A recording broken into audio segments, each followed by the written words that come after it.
de los trámites, de lo que tiene que ver con la FIP y otras cuestiones más. Gracias por venir, de verdad. No, gracias a vos por el espacio. Estoy re emocionada de participar este año en las columnas. Qué grande. Yo voy a traer un hecho a colación. Vamos a charlar enseguida de una temática que me nombraste fuera del micrófono recién y me parece interesante como para abrir el panorama, que es un amigo, no voy a decir el nombre porque no pedí permiso para decir, pero lo conocemos ambos, que hasta hace poco tiempo antes está por abrir un negocio en particular, una peluquería, vamos a decirla, y tenía un embrollo, como un lío, como unos nudos ahí en los trámites, en los trámites que hay que hacer, en las cuestiones relacionadas a las finanzas, a la FIP, etcétera, etcétera, que le complicaba la situación. Conoció a Sofi también por la aristocracia en algún momento y le solucionaste no el tema del emprendimiento que tiene, sino la vida, dice, como con esos temas, ¿eh? Pero básicamente también todo tiene que ver con el dinero, ¿no? Con el dinero. Todo tiene que ver con el dinero, exactamente. Sí, por suerte con él hicimos muy buena dupla y avanzamos un montón y logramos desenredar ese conflicto que tenía con la FIP. Sí, todo tiene que ver del dinero. El dinero es algo que en realidad nos cuesta mucho hablar, mencionar, administrar, porque esa es una parte muy importante de nuestras vidas. Yo siempre hago una pregunta. A ver, Maurito, Uh, ¿cuántas veces estuviste sentado en una mesa con amigos y hablaron de sexo sin ningún problema? muchas. Bien. ¿Cuántas veces estuviste sentado en una mesa con amigos y hablaron de cuánto ganaba cada uno sin problema? No, muchas. Y ¿En pocas, serio? no, pocas. Estoy diciendo muchas relacionado a lo otro, ¿no? Pero es un tema que se nos complica enseguida a todos. Incluso me pasa a mí, yo que estoy acostumbrada a hablar de números, que como llevo este de dinero, llevo este estandarte de hablemos más de dinero, animémonos más a esto, incluso a mí me pasa con amigos, la mayoría de mis amigos no saben cuánto gano, los que lo saben son esos amigos más íntimos, esos que podría decir son hermanos, y me pasa lo mismo con ellos, o sea, yo Sí, no más sé, íntimo que el sexo, ¿no? es mucho más íntimo. En el sexo juegan las emociones un Ujú. montón, en el dinero también. Hay una cuestión cultural, hay una cuestión de cómo nos educaron.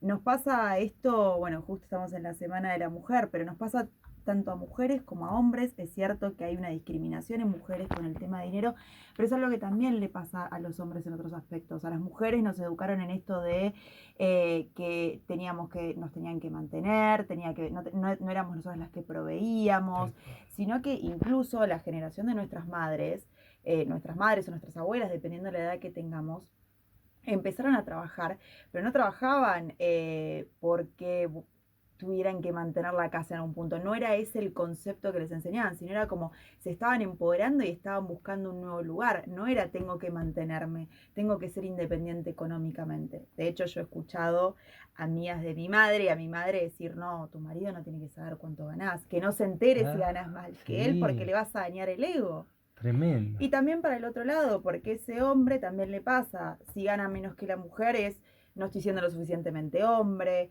si no puede mantener solo la casa, como ese tipo de El macho cuestiones. proveedor, ¿no? Ese Exactamente. arcaico. Exactamente. Y hay veces que por ahí no nos lo educan de meternos el cassette en la cabeza, pero nos lo educaron con el ejemplo, con algún comentario, el micromachismo del que hablamos siempre, la violencia.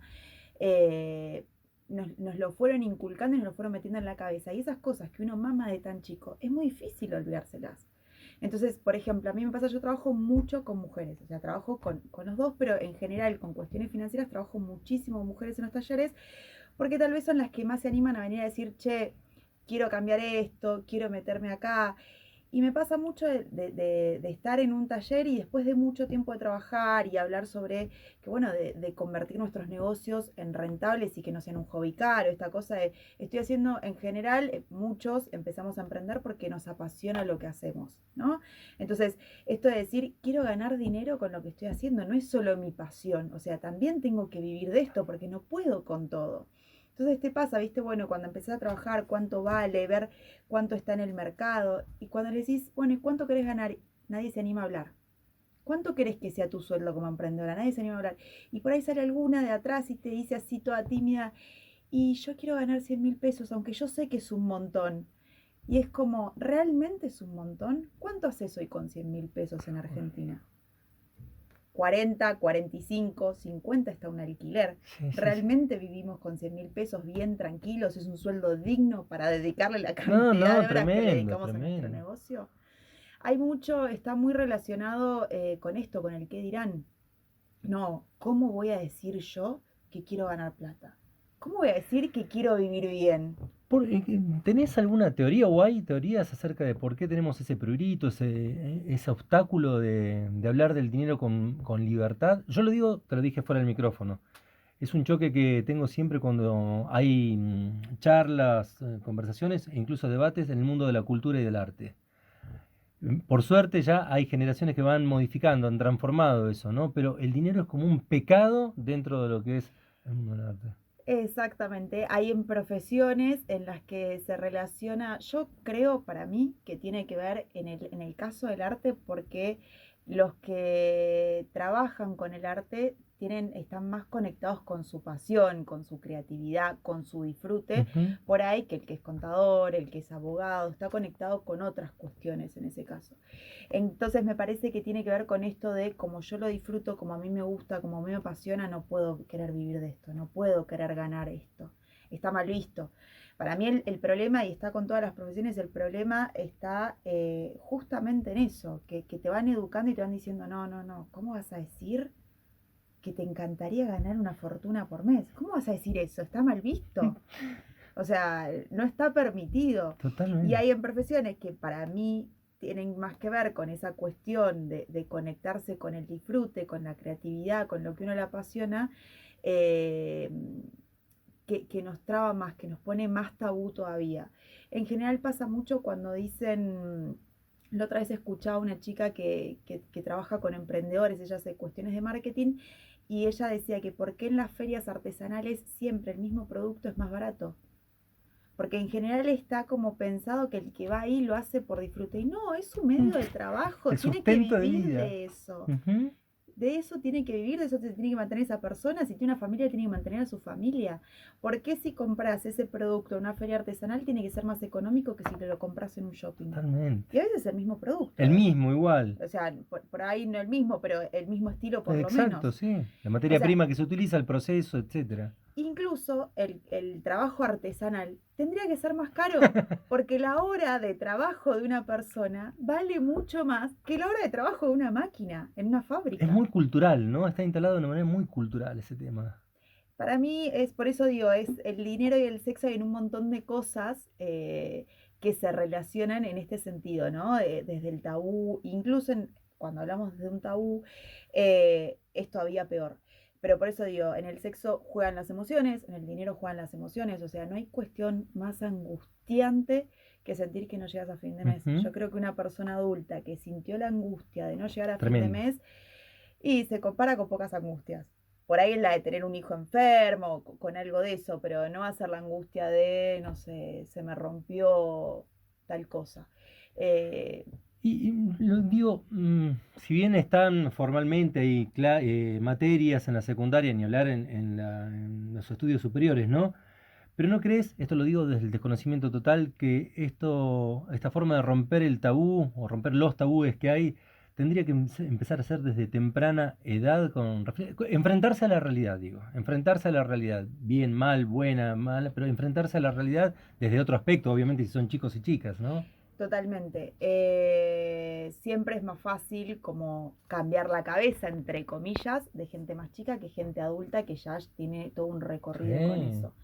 En general, cuando vos ves que alguien se administra bien económicamente o es ordenado con sus finanzas y demás, esa persona lo aprendió en la casa.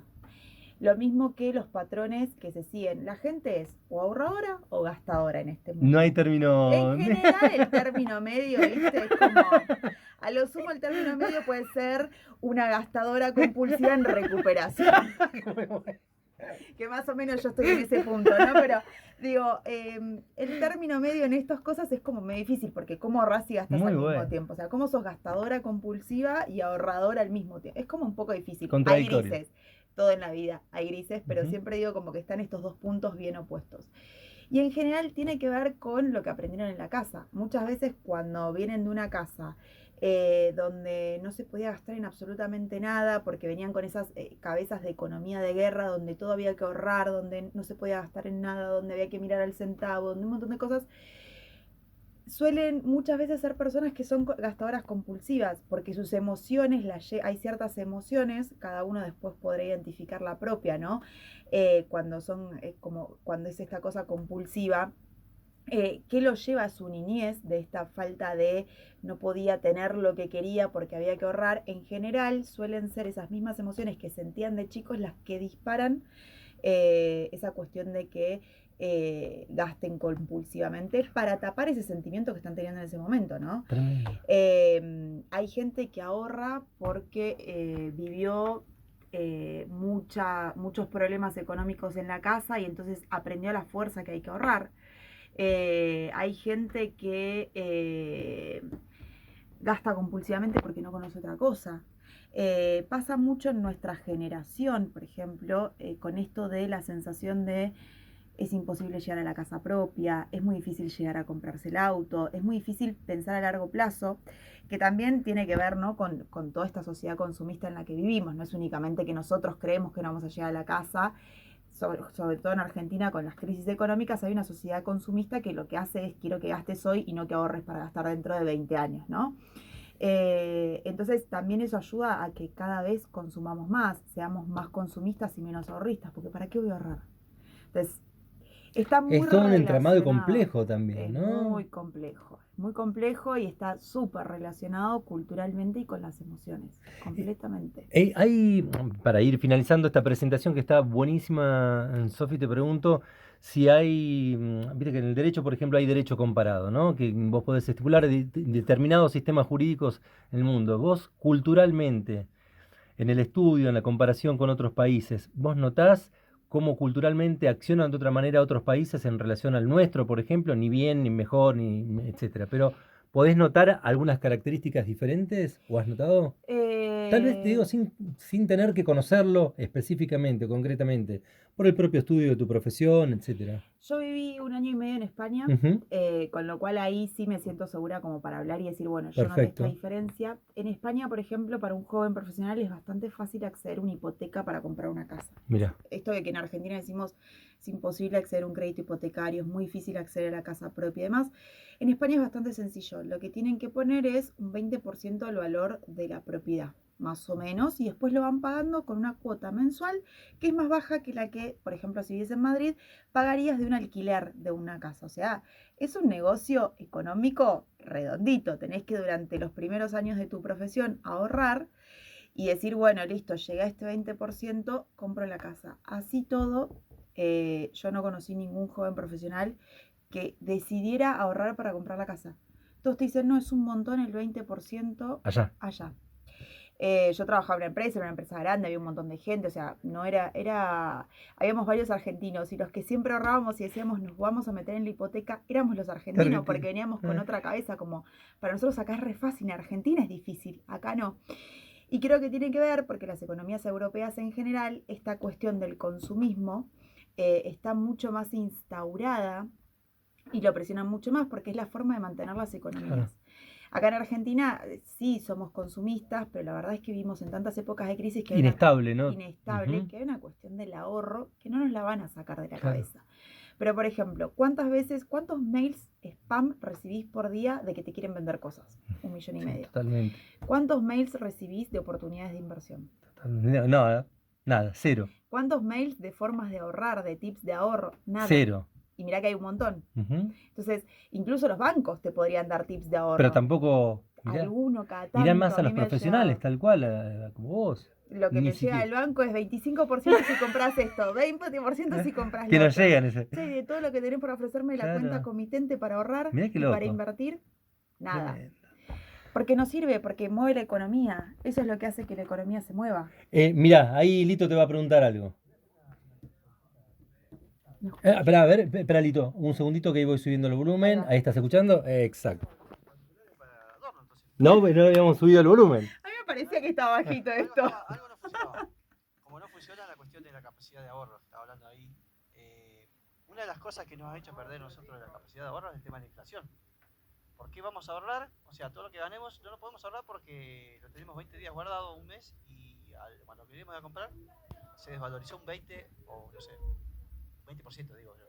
Que iba a hacer una consulta en base a eso, a los emprendimientos y eso. Una de las opciones que yo vengo escuchando últimamente como para paliar, o no sé si paliar, pero de asegurar un poco la cuestión de que no se desvalorice el dinero es el plazo fijo. ¿Qué es el plazo fijo? Lo escucho por todos lados en estos tiempos. Bien. Voy un poquito primero con lo que comentaste. En realidad es una de las cosas que nos desalienta la inflación, el tema del ahorro.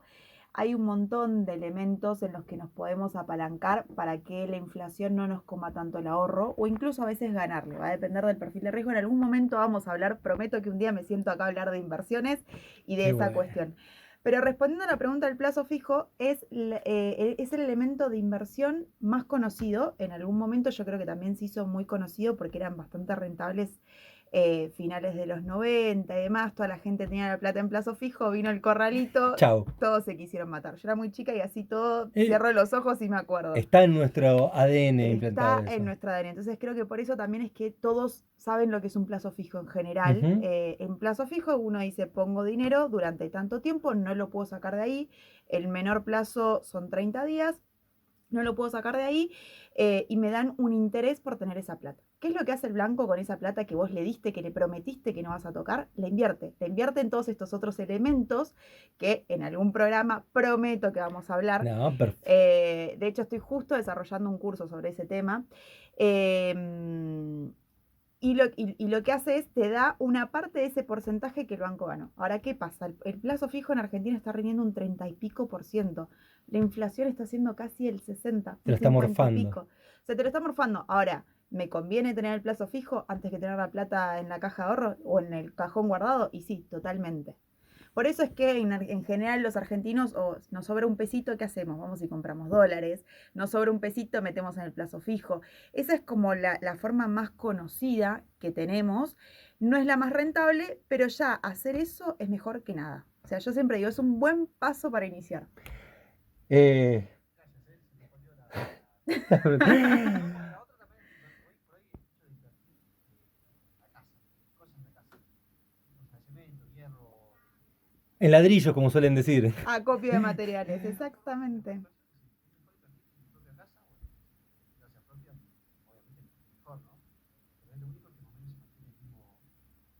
hoy, después de 2 meses no va a ser.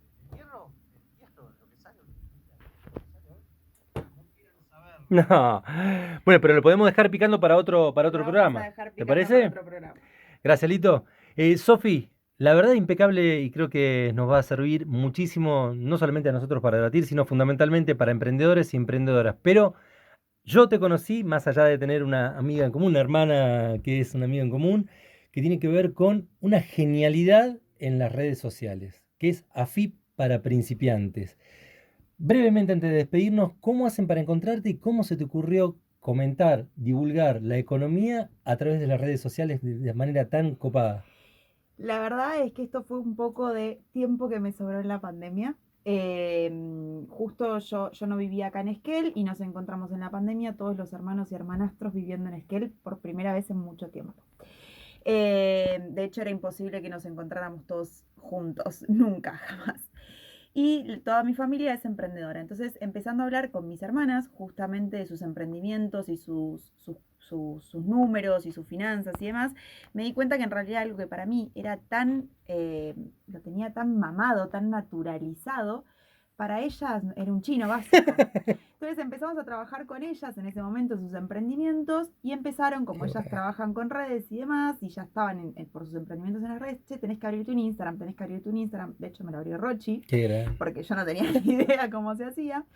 El nombre fue idea de mi mamá, y así empecé a compartir Muy bueno. contenido en ese Instagram. Decinos claramente cómo te encontramos, ¿solamente en Instagram o en alguna otra red? Me encuentran en Instagram en AFIP para principiantes. Sí, por mi teléfono celular, que es lo que más uso, que hay un link ahí en el Instagram para que me puedan mandar un WhatsApp. Entren, ingresen porque está más allá de la información y el contenido, la forma en que lo divulga es genial. Me saco el sombrero por el laburo que haces, ¿eh? Muchas gracias y es muy útil para Esquel Traveling en la comarca lo que estás haciendo. Muchas gracias a vos por la invitación. AFIP para principiantes. Sofi Pagliari aquí, en la Aristogracia.